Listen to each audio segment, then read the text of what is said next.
Hi guys, இன்றைக்கி நாம் இந்த ஆலியா கட் சுடிதாரோடைய முன் துண்டு முழுக்க, அதாவது டாப்ஸு பாட்டம் ரெண்டையும் ரெடி பண்ணி ஜாயின் பண்ண போகிறோம். இப்போது இந்த ஃப்ரண்ட்டில் வந்து இந்த டிசைன் போட்டிருக்கிறதுக்கு ஏற்ற அளவுக்கு மட்டும் நான் வந்து இப்போ வளைச்சி வெட்டியிருக்கிறேன். இந்த நெக்கை பொறுத்த வரைக்கும் டிசைன் இருக்கிறதுக்கு வெளியில் நாம் வெட்டிட்டு கிராஸ் பீஸ் கொடுத்து நாம் திருப்பிக்கலாம். இப்போ வந்து இடுப்பு சுற்றளவை நம்ம எடுத்து வச்சுருக்குறோம் இல்லையா, இப்போ இவங்களுக்கு 30 இருந்துச்சு.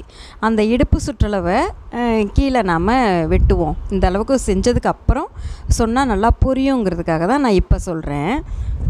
மார்பு சுற்றளவு கண்டுபிடிச்சோம் இல்லையா, அதே மாதிரி நம்ம இடுப்பு சுற்றளவையும் அளந்து நம்ம வெட்டிடணும். அதாவது இடுப்பு சுற்றளவு இவங்களுக்கு இப்போ வந்து 30 இருந்துச்சு, அதை 4ஆக பிரிக்கிறப்ப 7.5, அப்போ ப்ளஸ் ஒரு 1/2 இன்ச் எக்ஸ்ட்ராவாக சேர்த்துக்கணும்.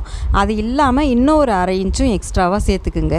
ப்ளஸ் தையலுக்கு உள்ள அளவு மேலே எவ்வளோ இருந்துச்சோ அதே அளவுக்கு வச்சுட்டு நாம் அந்த எக்ஸ்ட்ராவாக இருக்கிறத வெட்டிடணும். ஒரு 1/2 இன்ச்சு எக்ஸ்ட்ராவாக சேர்த்துக்கிறது வந்து கொஞ்சம் ட்ரெஸ்ஸு லூஸாக இருக்கணும் அப்படிங்கிறதுக்காக. இன்னொரு 1/2 இன்ச்சு எதுக்காக எக்ஸ்ட்ராவாக சேர்த்தேன் அப்படின்னா, இந்த மாதிரி நம்ம டாட்ஸ் போடணும். டாப்ஸில் இந்த மாதிரி டாட்ஸ் போட்டால் தான் நல்லாயிருக்கும். அதுக்காக தான் அந்த எக்ஸ்ட்ரா 1/2 இன்ச்சு. இப்போது சைடில் கொஞ்சம் கிராஸாக வெட்டணும். அதாவது நம்ம என்ன மாடலில் கவுன் தைச்சாலும் சரி, 2 பீஸை வச்சு ஜாயின் பண்ணுறோம் அப்படின்னாலே இந்த இடுப்பு பக்கம் ஒரு 1/2 இன்ச்சுக்கு இப்படி மேல் நோக்கி கிராஸாக வரைஞ்சி வெட்டிடணும். இந்த மாதிரி வெட்டினா தான் நம்ம ட்ரெஸ்ஸை போட்டுக்கிறப்ப ஒரு நல்ல ஒரு அழகாக இருக்கும் நமக்கு. இப்போது பாட்டத்தை பொறுத்த வரைக்கும் மொத்த உயரத்தில் முன்துண்டோடைய உயரம் போக மிச்சம் இருக்கிறது தான் பாட்டத்தோட அளவு. ஆனால் இது வந்து பின்துண்டுக்கு தான் ஆலியா கட்டிங்கில் பொருந்தும். முன்துண்டில் எக்ஸ்ட்ராவாக நாம் ஒரு 5 அல்லது 6 இன்ச் உயரம் எக்ஸ்ட்ராவாக எடுத்துக்கணும்.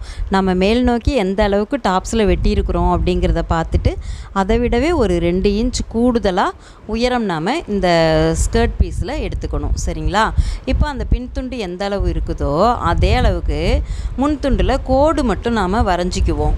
அந்த கோட்டில் முன்துண்டு வெட்டணும் இல்லையா, அந்த முன்துண்டை எடுத்து வச்சு நம்ம வந்து அப்படியே வரையணும். இந்த முன்பக்கம் ஒரு 3 இன்ச் அளவுக்கு துணி விட்டுட்டு தான் இந்த ஃப்ரண்ட்டுக்கான பாடி பீஸை வச்சு நம்ம வரையணும். அப்போ அந்த முன்பக்கம் நல்லா வளைச்சி மேல் நோக்கி இருக்கிறாப்புல வளைச்சி வரைஞ்சிடணும். இந்த மாதிரி முன்னாடி ஒரு 3 இன்ச் அளவுக்கு துணி விட்டுட்டு தான் நம்ம வரையணும். அப்போ தான் வந்து ஃப்ளிட்ஸ் வைக்கிறப்ப நமக்கு ரொம்ப சரியாக வரும். நம்ம வந்து இந்த ஸ்கர்ட்டை வச்சு தைக்கிறப்போ லைனிங் துணி கொடுக்குறோன்னு வச்சுங்களேன், ஒரு சின்ன ஒரு டிப்ஸு. அதாவது லைனிங்கில் வந்து ஃபஸ்ட்டு நம்ம இடுப்பு சுற்றளவு எவ்வளோ இருக்கோ அந்த அளவுக்கு ஃப்ளிட்ஸை வச்சு விட்டுடணும். அந்த மாதிரி வச்சுட்டு திரும்ப அதுக்கு பொருந்துறாப்பில் நம்ம மேலே வைக்க வேண்டிய ஒரிஜினல் துணியில் நம்ம ஃப்ளிட்ஸை ஈஸியாக வச்சிடலாம். ஒரு எக்ஸ்ட்ராவாக வைக்கணுன்னா கூட நம்ம அப்படியே அதை எக்ஸ்ட்ராவாக பார்த்து வச்சிடலாம். இந்த மாதிரி தைச்சோம்னா நமக்கு கொஞ்சம் ஈஸியாக தைக்கலாம்.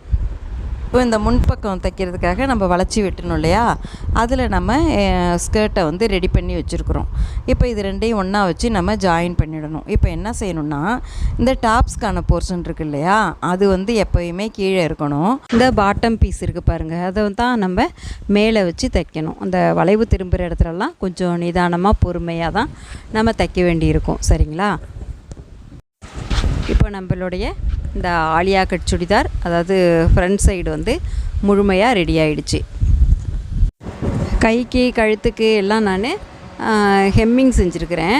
கடைசியாக சைடு ஜாயின் பண்ணிட்டா இந்த ஃப்ராக் வந்து முழுக்க ரெடி. பின்பக்கம் சாதாரணமாக நம்ம நார்மலாக ஒரு கவுன் தைச்சா எப்படி ஸ்ட்ரைட்டாக வச்சு தைப்போமோ அந்த மாதிரி தான் தைச்சிருக்கிறேன். Okay guys, Alia cut churidar எப்படி தைக்கிறதுன்னு நம்ம தெரிஞ்சுக்கிட்டோம். வீடியோ பார்த்ததுக்கு ரொம்ப நன்றி. வணக்கம்.